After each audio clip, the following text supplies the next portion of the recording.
ষষ্ঠ শ্রেণীর এক ছাত্রীর শ্লীলতাহানির অভিযোগে গ্রেপ্তার স্কুলের ভাইস প্রিন্সিপাল।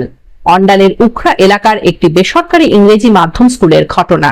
পরিবারের অভিযোগ, স্কুলের একটি কক্ষে ডেকে নিয়ে ছাত্রীর সঙ্গে অশালীন আচরণ করা হয়। শুধু একবার নয়, এমন ঘটনা একাধিকবার ঘটেছে বলেও দাবি পরিবারের।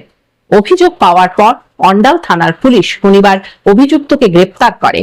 ধৃতের নাম রাজা প্রসাদ, বাড়ি উখরার ময়রায়।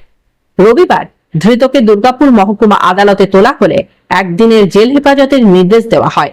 সোমবার ফের আদালতে পেশ করা হবে তাকে।